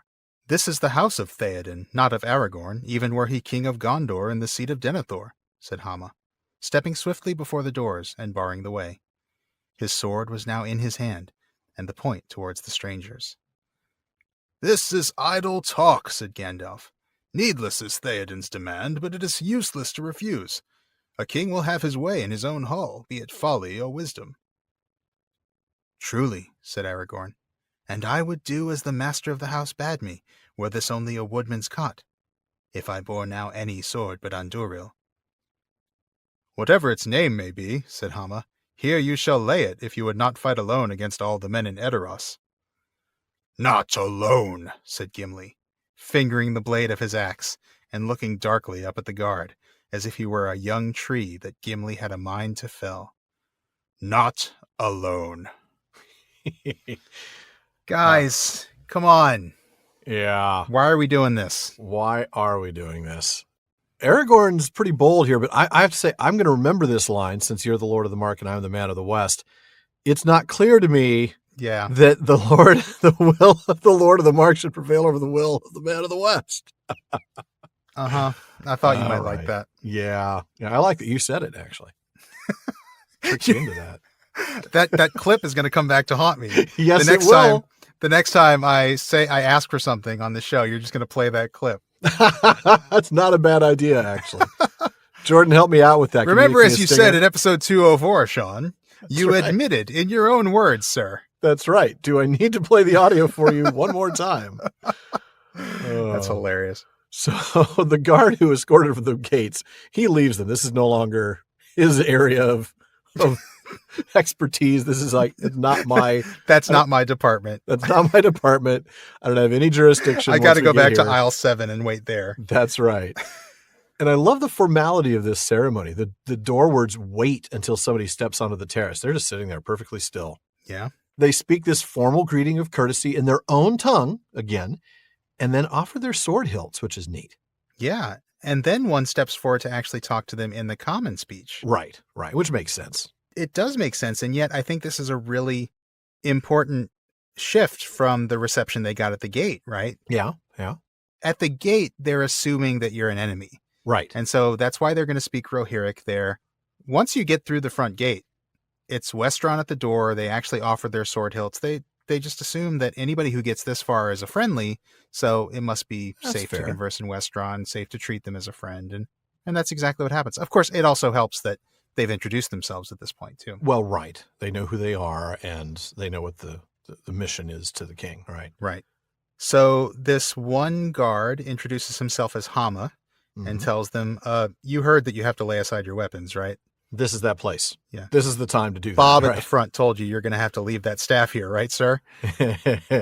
Yeah. I do want to do a little more lightning word nerdery here. Hama's name comes from Old English ham, which means home or house. Oh, of course. That makes sense. Mm-hmm. So Legolas hands his weapons over right away. He's not worried. Yeah, I'm just going to do this. But he tells Hama where they came from, which quite rightly kind of freaks Hama out a little bit. Kind of freaks him out a little bit. Yeah. Don't worry. Nobody's going to touch him. I'm not going to touch him. Right. I really worry. wish I didn't have to touch them. Yeah. Aragorn, though. Okay, we'll get to this in a second. I know why he does it, but I know. I wish. I mean, come on, dude. I mean, he's hesitant. I don't want to hand Andúril to anyone else. No. Hama responds, yeah, but the king wants you to. I know you don't want to, but what you want doesn't come into play. Right. But Aragorn has something to say to that. He's got this really bold claim, which I got to say really raises the temperature of this confrontation a little bit. Yeah. I'm not sure your king has authority over my king, which, by the way, is me. But, Hama's really firm. Look, man, it's our house, our rules. And now he's barring the way with his sword drawn and pointed at them. Can we not? So much for offering their sword hilts. Exactly. I love the scene in the movie. I really do. I love the sort of sideways glances that Aragorn gives to Gimli and Legolas. I love Gandalf's little wink when he doesn't have to give up the staff. And I love that Hama really seems like a good guy. And I love even his little on the order of worm tongue, and you get that eye roll. It's great. It is a great scene. And I also love how heavily armed the heroes are. Like, I feel like they're just pulling out swords from everywhere. Oh, let me get the one fantastic. out of my side holster. Let me get the one out of my boot. It's great. It is great. It's a classic cinematic moment, but we miss this. We miss Hama basically saying, wait a minute, no. And he pulls his sword and is pointing it at them. Yeah. He's Again, a little more than nervous now. We miss how tense this moment really is and how exactly how not on the same page everyone is. Oh, yeah. Not close. Right. Just because they're all good guys doesn't mean that they're going to agree all the time. And if they don't agree, things can come to blows very quickly. Very, very quickly, yes.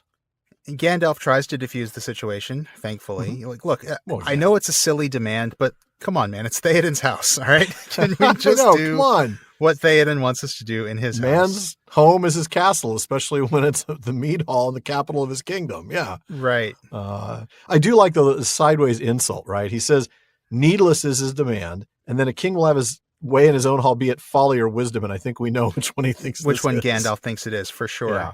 I mean, Yeah. there's definitely a little backhanded compliment there, but Yeah. that's when Aragorn gives his real reason. It's not being disarmed that's the problem. It's this particular arm that he's having to be disarmed of. And Duril is a very, very important sword, and he does not want to set it aside. He would do Right. that for anybody Yeah. else, any other sword, he'd be fine giving it over, but not this one. And that's important. It's not just that Aragorn is being haughty. No. It's not just that he's trying to throw his weight around as Elendil's heir. Right. It's the sword. He doesn't feel is. like he can trust anybody with the sword. Understandably. Yeah. This is a sword with a lot of history. Yeah. It is a sword with a lot of history, and he just got it reforged. That's right. It's like, hey, I just got this engine rebuilt. You're handing the car to the valet, and you're Right. like, I'm not letting anybody else drive it. I'm not giving it to the valet, I'm not man. valet parking it. No No. way. Right. Right. Some kind of old English word nerdery here. A woodman's cot, as Mhm. Aragorn says. I would do what the master of the house says if it was a woodman's cot. Right. Cot is another word for a cottage, basically. Oh, okay, yeah. It's not cot as in a bed. Actually, cot is the older form of the word cottage. The AGE was added later. Okay. The TAGE was added later. Okay. Fair enough. Well, Hama is not messing about. He's like, look, whatever. I don't care if this sword's name is Aragorn, son of Arathorn, descendant of kings, Yeah. Lord of Munberg. I don't care what you name this sword. You put it here, or you're going to fight by yourself against all of us. And Gimli, again, Yeah, I love the Gimli. Fellowship. I Yep. do love the Fellowship, but just, I do. echoing the encounter with Éomer here, right? Not alone. Yeah, he's echoing Legolas, really, which I like. That's right. It was Legolas in that moment, wasn't it? Yeah. That's right. It's another one of those moments where Gimli and Legolas sort of echo each other. Yeah. Really think that's a neat moment. But yeah, it's probably not a wise thing to say. No. No. It's not going to de-escalate the situation. No, it isn't. This is not going to bring peace. Okay, well, the dwarf's going to fight us too? All right, fine. Keep your Fine, sword. go then. on through. Yeah, it's not going to happen. So, Again, try that at the TSA sometime. yeah, exactly. Somebody says, TSA guard says to you, Shawn, I'm sorry, man, you're not going to be able to bring that, knife through. You're going to have to throw that away and leave it with us. And then my wife steps up and says, oh, yeah, well, I've got a knife too. Right. Oh, well, okay, fine. You can both Okay, go fine. through. Then both of you go through with your knives. Yeah, that's not how it works. No, that just escalates the situation, makes it worse. Right. Well, that's exactly where I'm going to pick up. We did talk about how we were going to go several paragraphs without a break, and this is one of those moments. Come, come, said Gandalf. We are all friends here, or should be, for the laughter of Mordor will be our only reward if we quarrel. My errand is pressing. Here at least is my sword, Goodman Hammer. Keep it well. Glamdring it is called, for the elves made it long ago. Now let me pass. Come, Aragorn. Slowly Aragorn unbuckled his belt, and himself set his sword upright against the wall. Here I set it, he said, but I command you not to touch it, nor to permit any other to lay hand on it. In this elvish sheath dwells the blade that was broken and has been made again. Telkar first wrought it in the deeps of time. Death shall come to any man that draws Elendil's sword, save Elendil's heir. The guard stepped back and looked with amazement on Aragorn. It seems that you are come on the wings of song out of the forgotten days, he said. It shall be, Lord, as you command. Well, said Gimli, if it has Andúril to keep it company, my axe may stay here too without shame. And he laid it on the floor. Now then, if all is as you wish, let us go and speak with your master. The guard still hesitated. Your staff, he said to Gandalf. Forgive me, but that too must be left at the doors. Foolishness, said Gandalf. Prudence is one thing, but discourtesy is another. I am old. If I may not lean on my stick as I go, then I will sit out here until it pleases Théoden to hobble out himself to speak with me. Aragorn laughed. Every man has something too dear to trust to another, but would you part an old man from his support? Come, will you not let us enter? A staff in the hand of a wizard may be more than a prop for age, said Hama. He looked hard at the ash staff on which Gandalf leaned. Yet in doubt a man of worth will trust to his own wisdom. I believe you are friends and folk worthy of honor, who have no evil purpose. You may go in. Oh, It worked. It did. It did. It really worked. I know. I think Hama might have just been tired of the arguing. Probably. I'm fine. just done. Just go through. Yeah. I'll say I didn't see the staff. That's right. So Gimli isn't doing much to de-escalate the situation, but Gandalf is trying to. Exactly. He says, look, come on, guys. I mean, you should already know this, but we are all friends here. Yeah. And then I really like this. He leads by example. Right. He says, okay, here's my sword. It's Glumdring. It's, just some little thing the elves made. No big deal. Here, you can have my sword. It has a history, only slightly less important than Aragorn's sword. I'm not even sure if it's less important, man. I mean, it may be very well equal. It's certainly older. It belonged to the King of Gondolin. That is true. That is true. Did I say less important? Less relevant to the Third Age. And maybe that's it. That's really all it is, isn't it? It's just less relevant to this age. I think that's probably the history of this sword is pretty amazing. Yeah. The sword of the King of Gondolin, who fought in the near Naiath Noediad with this thing. Yeah. Yeah. That's pretty amazing when you think about it. This is the guy who gave orders to Glorfindel and Ecthelion, right? Yes. This is the guy they called Lord.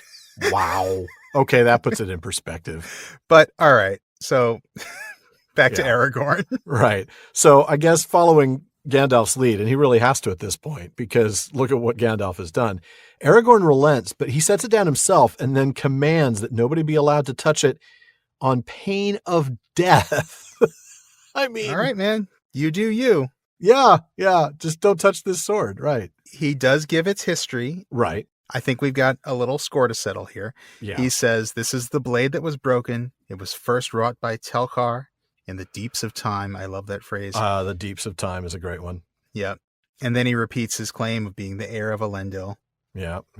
But, like we observed, Glamdring belonged to the King of Gondolin, so, I guess I have a question for our listeners, because I can't decide. I mean, this is the battle of the sword pedigrees, you can call it. Yeah, it really is, isn't it? Which one of these two swords really is more deserving of the no-touchy treatment? Sword me no touchy. Touch me no likey. Because we know that Narsil was... we know... Okay, it was made by Telkar. Aragorn just said that. Telkar had made swords for Thingol, right? So this was probably one of those. Uh-huh. It was probably one of the swords that was in Thingol's armory.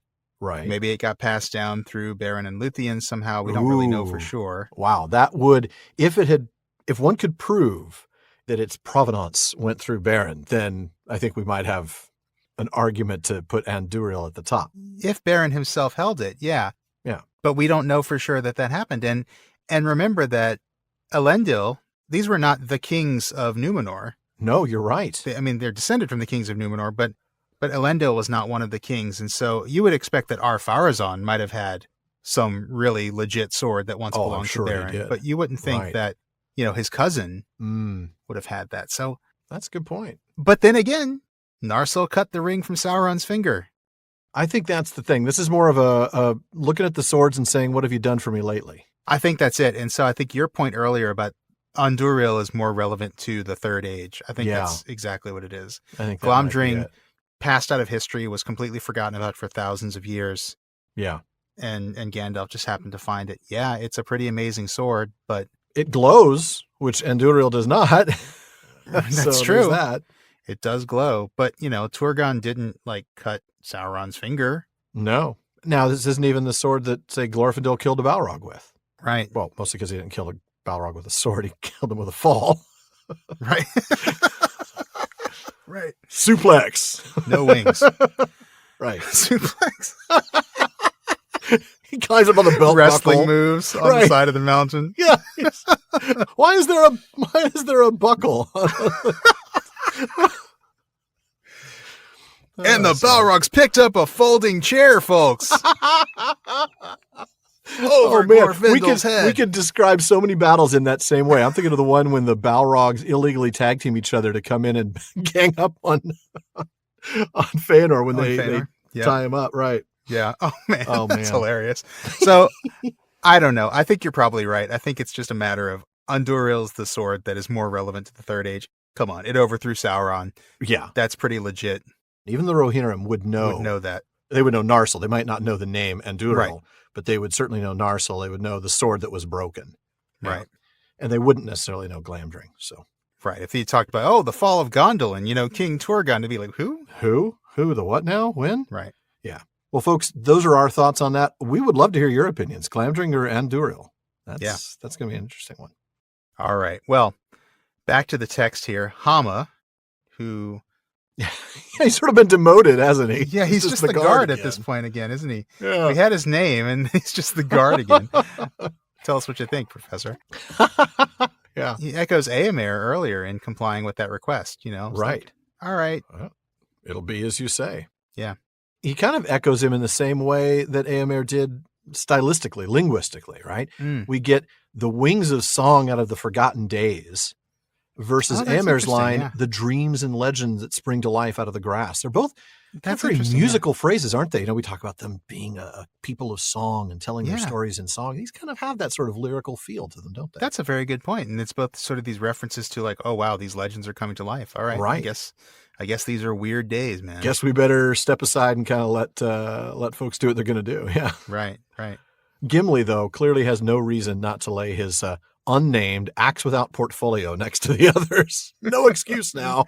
Right. Yeah. This is my axe. It's called, I don't know, Vera. Vera! I love it. I love it. Oh, man. I was thinking another Firefly reference because this is my axe. I call it my axe. My axe. Yeah.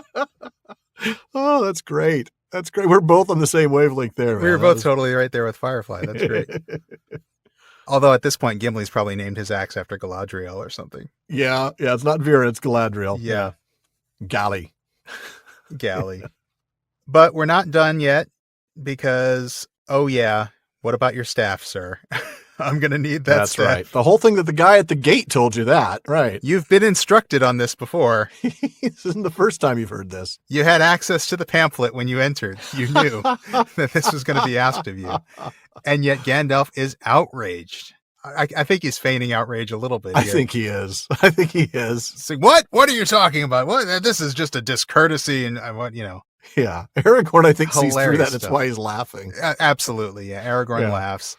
Says, look, we've all got something that we don't want anybody else touching. Come on, can you let us through? But come on now, yeah. Well, Hama wisely does think twice. It's very reasonable for him to be suspicious, but then he also kind of thinks it through himself on his own personal level, right? He judges the purposes of the strangers. He says that a man of worth, which he's ascribing to himself, will trust to his own wisdom. And then in another echo of Beowulf that we're going to get into here, he lets them go in. That's right. And this is where we get to dive back into Tom Shippey's book to talk a little bit more about some of these similarities. Yeah. Earlier, we'd pointed out that Legolas was speaking a line directly out of Beowulf. The light of it shines far over the land. Right. Well, Shippey has a lot more to say in The Road to Middle-earth on this. The poem and the chapter agree, down to minute detail, on the procedure for approaching kings. In Beowulf, the hero is stopped first by a coast guard, then by a door ward, and only after 2 challenges is allowed to approach the Danish king. He and his men have to pile arms outside as well. Tolkien follows this dignified step-by-step ceremonial progress exactly. Thus, Gandalf, Aragorn, Legolas, and Gimli are checked first by the guards at the gates of Edoras, and then by the door ward of Meduseld, Hama. He, too, insists on the ceremony of piling arms, though Tolkien's characters object more than Beowulf does, largely because he is a volunteer and in any case fights by choice barehanded. There is a crisis over Gandalf's staff, indeed, and Hama broods, reflecting rightly that the staff in the hand of a wizard may be more than a prop for age. He settles his doubts with the maxim, "Yet in doubt a man of worth will trust to his own wisdom. I believe you are friends and folk of honor, who have no evil purpose. You may go in." In saying so, he echoes the maxim of the coast guard of Beowulf. A sharp shield warrior must know how to tell good from bad in every case, from words as well as deeds. I hear, from your words, that this war band is friendly. I will guide you. Oh, man, that is very close. similar. Yeah. But Shippey isn't saying that Tolkien is just copying Beowulf here. He says that Tolkien is using the modern narrative form to explain things to us that would have actually been obvious to Anglo-Saxons. Shippey says, in particular, the truth that freedom is not a prerogative of democracies, and that in free societies, orders give way to discretion. Hama takes a risk with Gandalf, so does the Coast Guard with Beowulf. So does Eomer with Aragorn, letting him go free and lending him horses. He is under arrest when Aragorn reappears, and Théoden notes Hama's dereliction of duty, too. Still, the nice thing about the writers, one might say, is that though a stern people loyal to their lord, they wear duty and loyalty lightly. Hama and Eomer make their own decisions, and even the suspicious gate ward wishes Gandalf luck. Wow, that's a really awesome observation. And Isn't it? Reminds me of, we talked about Haldir back in book 2. And, the whole I'm just following orders thing. You don't see that with the Rohirrim, especially. Yeah, that wouldn't fly here. Yeah. That really wouldn't fly. And I think we touched on that a little bit when we went over the giving of the horses that we just mentioned in that passage. Eomer giving horses. We've compared Haldir to Eomer, and in that conversation, we also brought in Hama because of that same sort of similarity. That's right, we did, in reaction. Yeah. Yep. Really interesting stuff, and very Anglo-Saxon there. Yeah. Yeah. All right. Well, I guess it's time for me to take the last reading of the day. Yeah, we're going to step right into the Hall of Meduseld, so lead us, sir. All right. The guards now lifted the heavy bars of the doors and swung them slowly inwards, grumbling on their great hinges. The travelers entered. Inside it seemed dark and warm after the clear air upon the hill. The hall was long and wide and filled with shadows and half-lights. Mighty pillars upheld its lofty roof. But here and there, bright sunbeams fell in glimmering shafts from the eastern windows, high under the deep eaves. Through the louver in the roof, above the thin wisps of issuing smoke, the sky showed pale and blue. As their eyes changed, the travelers perceived that the floor was paved with stones of many hues, branching runes and strange devices intertwined beneath their feet. They saw now that the pillars were richly carved, gleaming dully with gold and half-seen colors. Many woven cloths were hung upon the walls, and over their wide spaces marched figures of ancient legend, some dim with years, some darkling in the shade. But upon one form the sunlight fell, a young man upon a white horse. He was blowing a great horn, and his yellow hair was flying in the wind. The horse's head was lifted, and its nostrils were wide and red as it neighed, smelling battle afar. Foaming water, green and white, rushed and curled about its knees. "Behold, Eorl the Young," said Aragorn. "Thus he rode out of the north to the battle of the field of Celebrant." Goodness, to be inside, to be in the Hall of Meduseld and see all that. Oh, someday you'll get there in Lotro. Well, certainly not in real life. So we get this big transition from light and clear to dark and warm. This is, the clear air, bright blue sky, and then all of a sudden in this really pretty dimly lit hall, shadows and half-lights. So much so that we notice the sunbeams as being, those beams, like straight line beams, because it's so dark and you get that contrast. Yeah. But that also tells us it's still morning because the sunbeams are coming from the east. That's right. Yeah.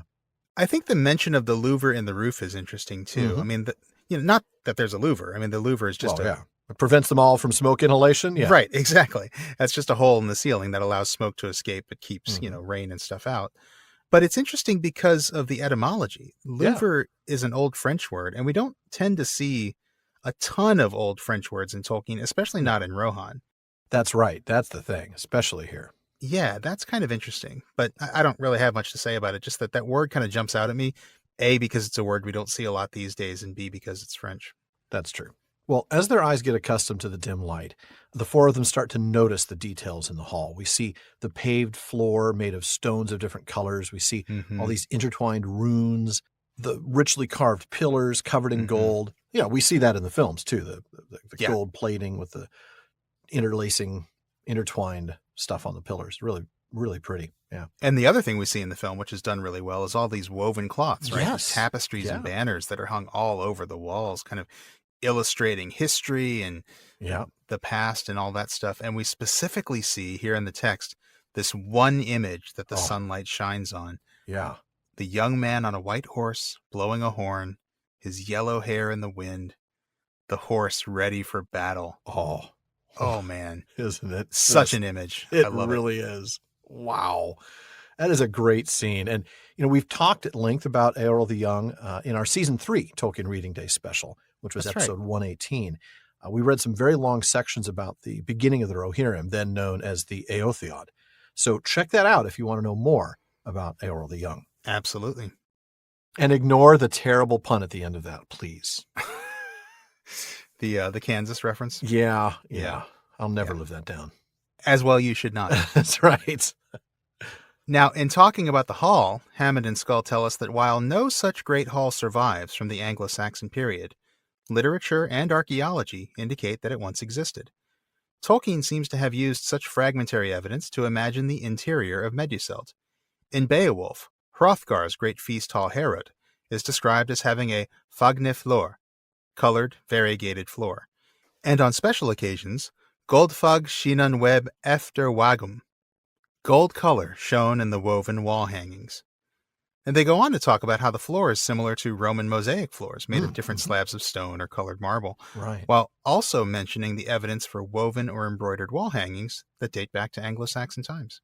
Man, that's great stuff. This is what happens when a medievalist writes your fantasy story. It's exactly what happens. Well, this Eorl the Young sounds like quite the warrior, but do you know what he doesn't have? Our mailbag, which is too bad for him, because it's time for us to see what Bartleman has for us. And after that, the talk still continues all night long at the Prancing Pony. It absolutely does. Our amazing listener community keeps the conversation going in all of our social media spaces. At our common room on Facebook, you'll find comments, questions, corrections, and more on every episode, as well as updates from us throughout the week. Just look for the Prancing Pony Podcast on Facebook. And be sure to follow the page and join the group that we've recently created there on Facebook. The page that we've had since the very beginning is a great way for us to keep you up to date on the latest PPP happenings, like the Digital Moot next month. But the group gives you a great opportunity to discuss Tolkien with your fellow listeners. And of course, we also have some really good discussions going on over on Reddit. You can find us there at r/prancingponypod. And don't forget to follow us on Twitter and Instagram, both with the handle @prancingponypod. And if you're enjoying the show, please share us and consider giving us a review on Apple Podcasts. Now, if you want exclusive content, postscripts, full bonus episodes, live Discord events with Shawn and me, and episodes without digital ads, then check out patreon.com/prancingponypod, where you can support the show by joining the Fellowship of the Podcast. Now, let's go ahead and see what messages Bartleman has brought us. Shawn, start us out. All right. Well, Paul Day in Bristol, UK, asks an interesting question. He says the statuses of Legolas and Gimli are not mentioned when they're introduced at Edoras. We talked about this a little bit. Right. This seems a little odd, Paul says, especially when Legolas is a prince. Alan, you want to take this one? Well, sure. To be fair, Gandalf doesn't give even his own status either. He just says, I am Gandalf, I have returned. Granted, he mentioned Shadowfax, but his emphasis is clearly on Aragorn, and I think that there's a reason. He is the heir of kings, the man who will eventually be the leader of the country to whom you are allied, the country who gave you the land you live on. Right. Okay. Significant. Yeah, very significant. Aragorn's heading to Mundburg, Gandalf tells them, which is also significant, because why else would the heir of kings go to the city in which he would become king unless he was going as the king? So I think there's a little bit here that's designed to sort of say, look, this is the important guy right here. Yeah. But, to be honest, as a dwarf and an elf, neither Gimli nor Legolas frankly matter all that much to Théoden at this point, and their status, they could be king of their realms, it really wouldn't be relevant. That's the part that I picked up on. I think you're absolutely right about the focus on Aragorn for all the reasons you mentioned. I think that's absolutely spot on. I was just thinking about the fact that the Rohirrim aren't going to know Legolas and Gimli from Adam, if you know what I mean. It's like That's true. They're an elf and a dwarf. Even their status within their own communities, like you said, they could be kings. That's not going to be that meaningful to the Rohirrim. The guard at the gate, in all probability, doesn't even have an idea who Thranduil is or who Glóin is. No. He's never heard of Thorin's party that liberated the Lonely Mountain all those years ago. Nope. He's never read The Hobbit. He probably doesn't even have much of an idea where the Lonely Mountain is. He's probably never even heard of it. Right. Or Moria or Mirkwood. Right. These places are far from Rohan. So introducing Legolas the elf, son of Thranduil, the elven king of Mirkwood, it's not going to impress him any more than Legolas the elf, which is pretty impressive already. Or is probably just going to freak him out. Which is true, yeah. And I think Gandalf knows all this. So yeah. I think it does make sense when you think about the importance of Aragorn relative to and the unimportance of Legolas and Gimli, right? Yeah. But thank you for that, Paul. And I think that relatively short question leaves us time for one more. Alan? I think so, even though we're already pushing the length of this episode a little bit. Santeri in Helsinki, Finland wrote in with this prior to my recent reread of the passage referenced in episode 202 on Tolkien Reading Day.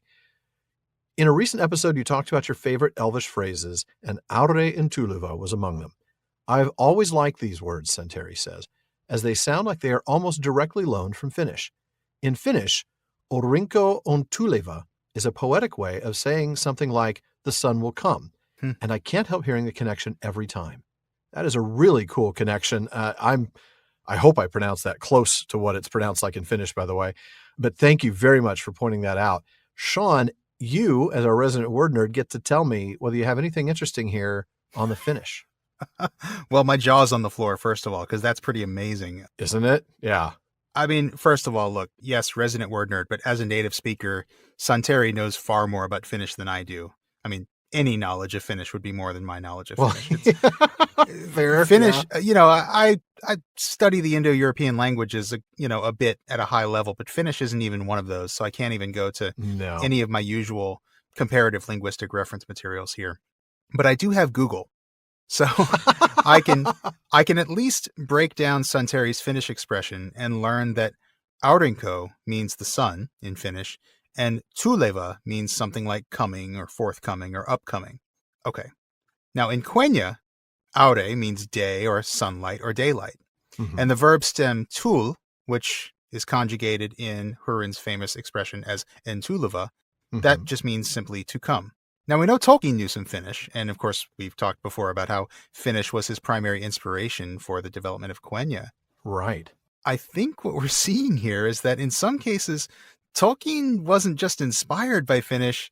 It seems like he actually took some words straight out of the language and just kind of maybe modified a little tiny bit just before making them words in Quenya. I mean, I did see that others online have observed the similarity between that tul, which means to come in Quenya, and Finnish, where apparently it means pretty much the same thing, just as Santeri hints.